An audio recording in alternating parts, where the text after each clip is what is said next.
Roads? It's the Ernest Hancock Show. Where we're going, there aren't any roads.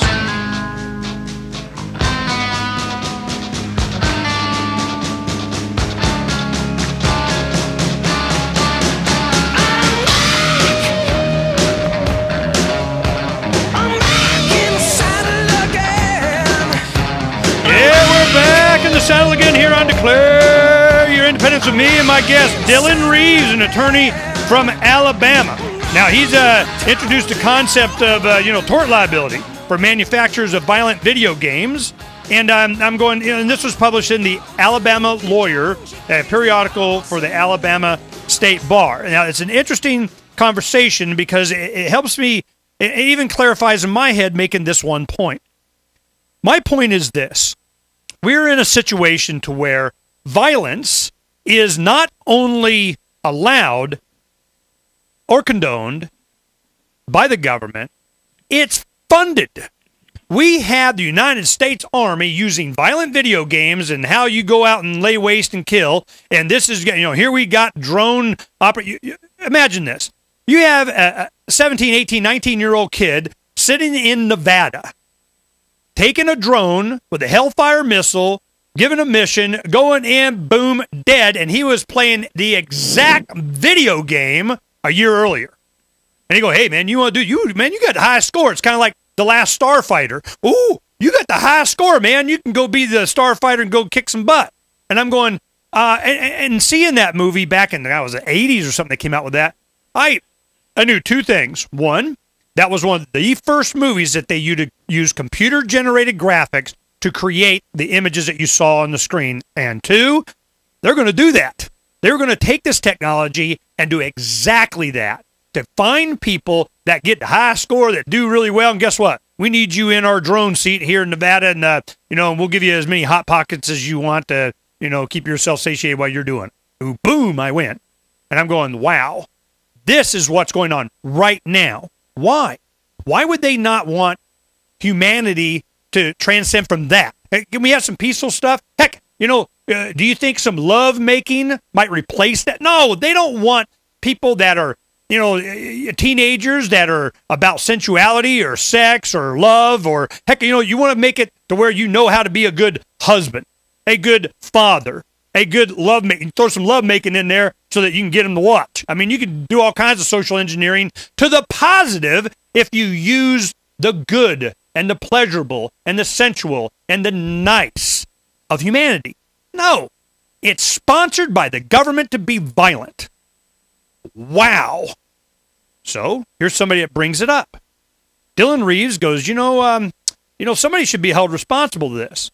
Well, not the government, because they protected themselves. They can fund it and do it. So at what level, Dylan, can we go after somebody? I mean, you have the manufacturer. You probably have the wholesaler, the broker, the dealer, the arms dealer person or whatever. Finally, you're getting to the government. I'm like, the government's dealing with somebody. I go one step down, even between the manufacturer and them, the guy that's really making the money and doing the deal to create this violence. If you can't get the government, man, get the guy right next to it that's making all the money, something. So tell me what your argument is, what's your plan, what's your strategy? Sure. Well, this whole paper in the Alabama Law Review arose out of a similar question of why is this type of violence, this skill set violence out there? We've been told, no, that's okay. The First Amendment protects that. So this whole paper arose out of why, and asking that question and saying, under what situation could this not be okay? And what I came at through all my research was, at some point in this ever-evolving technology, you have to draw the line between entertainment and truly dangerous video games. And of course, the reason it's out there is it sells. So do you go after the community, which is okay with it? That's going to lead to patchworks of it's okay here, but it's not there. So what do you have then? You have states such as California who have tried to pass the law. If you have a state such as California, Florida, or Texas that would pass this, or some sort of stricter regulation that's required for sale in that state, you're going to see something similar to educational textbooks. if the manufacturers have to market it for that state, the smaller states, such as Alabama, without such a large populace, are going to get the same restrictions that you have in California. The other venue is in the civil justice system. Another inspiration for this article came out of a Florida lawyer named Jack Thompson, who tried several times with the video game real-life acts of violence lawsuits and has failed on every one for the great question of, did it actually cause the person to go out there and shoot someone? And what you have, scholars are moving away from, did this cause them, or did it communicate to them to go be violent, versus we're realizing that this is training them to commit real-life acts of violence. And that's where the line has to be drawn. Yeah, but quoting from your review article, it says, although the negligent entrustment doctrine, well, first explain that to me. Negligent entrustment is to where an owner, it's usually of a vehicle, who owns a car, who loans it to someone that they know drives drunk all of the time. The person then goes out and drives drunk and hits someone. The victim can sue the owner of the car because they had affirmative knowledge of that person's behavior and pattern, and they still loaned them the car. And that's something that, as you have more of these video game-inspired real-life acts of violence, manufacturers are starting to be, or should be, on notice. They have knowledge, or they should have known. And I think that's what we're going to be seeing more of.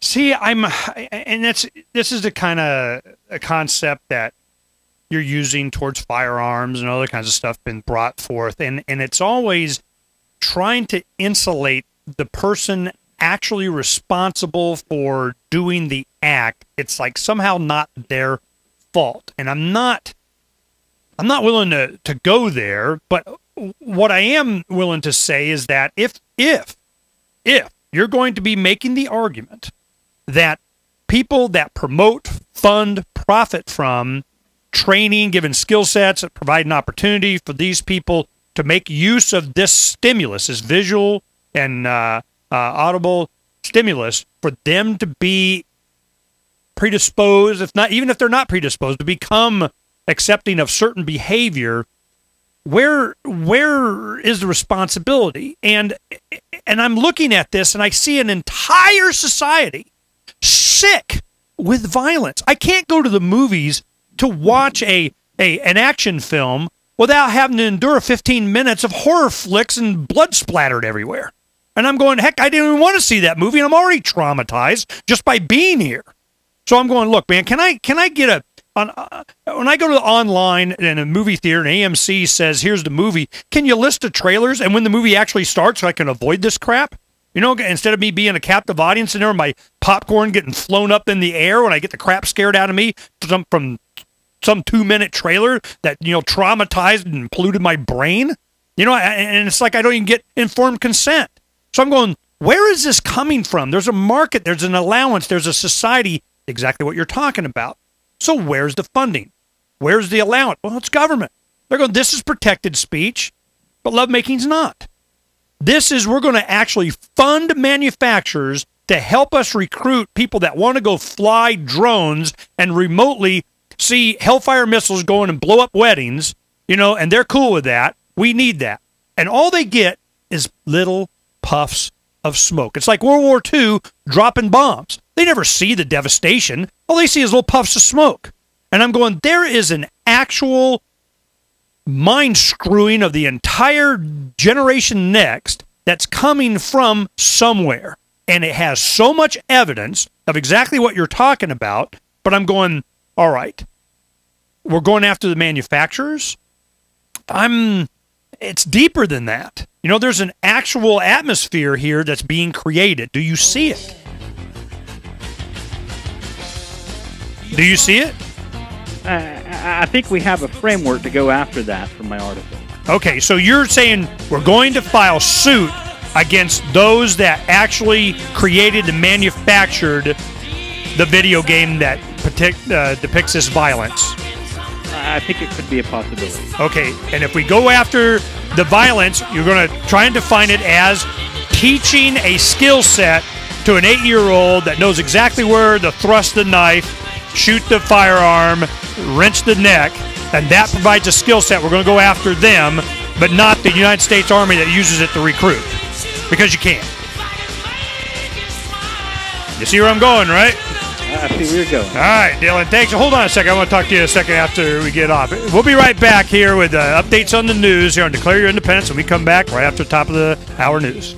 Uncovering the secrets and exposing the lies. That's what readers of freedomsphoenix.com get every day. Readers of freedomsphoenix.com are constantly provided the information that detail the real news between the lines of propaganda about government policies and the true relationship we all have with coercive governments. Learn the true condition of our economy, innovations and technological breakthroughs in energy, health, computer science, and space travel. Learn the truth well before it's admitted to in the lamestream media, the media that is so last century. Corporate media has evolved into nothing more than distributors of government propaganda, but we now have a fantastic alternative. FreedomsPhoenix.com provides constant news updates on the issues that affect our lives in the most important ways. Our liberty and our property are under constant attack, and FreedomsPhoenix.com provides the understanding behind the propaganda while encouraging the participation of our readers. Join us at FreedomsPhoenix.com. That's freedoms with an S, Phoenix.com. FreedomsPhoenix.com, where the revolution between the ears has already matured.